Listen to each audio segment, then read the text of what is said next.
Hujambo, ni kukaribisha kufahamu mengi kuhusu ulimwengu hapa ndani ya Media Wire Express, habari fupi mahiri kwa Afrika. Mimi ni Hassan Magulumali. Leo tunaangalia historia ya Israel. Wametoka wapi? Imekuwaje hadi hapa? Na hii migogoro nini chanzo chake?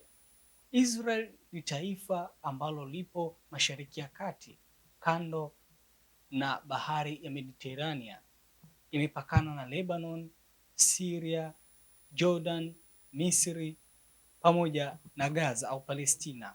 Historia ya eneo hili ni ndefu na yenye mvutano, ikihusisha dini kuu tatu: Uyahudi, Ukristo na Uislamu.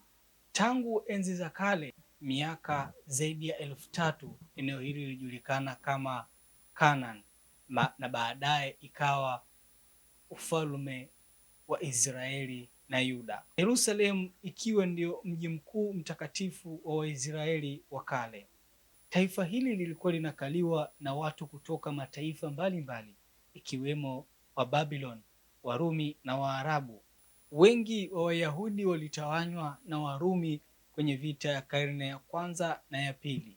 Mnamo karne ya 19, Wayahudi au wanafahamika wa Zionism waliamua kurudi katika ardhi ya Israeli kwa ajili ya kuanzisha shughuli zao za kisiasa, kiuchumi na zinginezo katika ardhi ya mababu zao.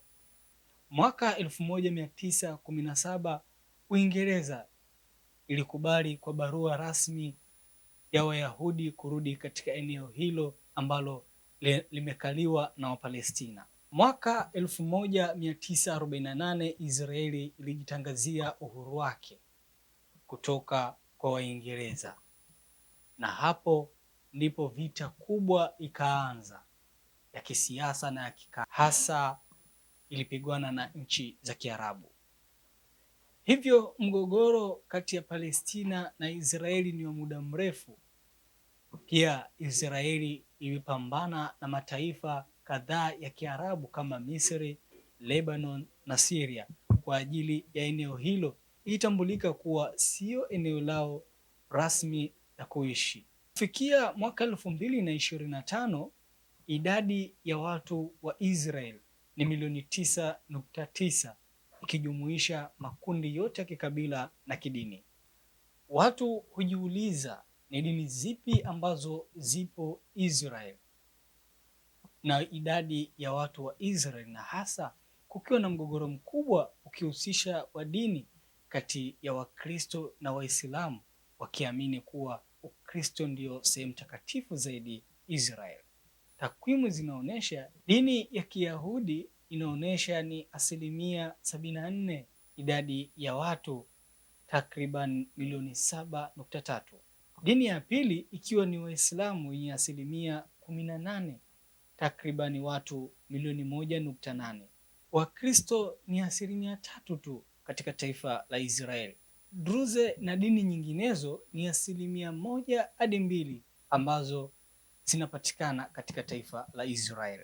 Israeli ni nchi yenye utofauti mkubwa wa kidini licha ya kutambulika kuwa ni taifa la Kiyahudi. Dini ya kitaifa ya Israeli ni Uyahudi, japo kuna mitazamo tofauti tofauti kuhusiana na Uyahudi. Kuna Orthodox Jewish ambao wao wanafuata sheria zote za Kiyahudi.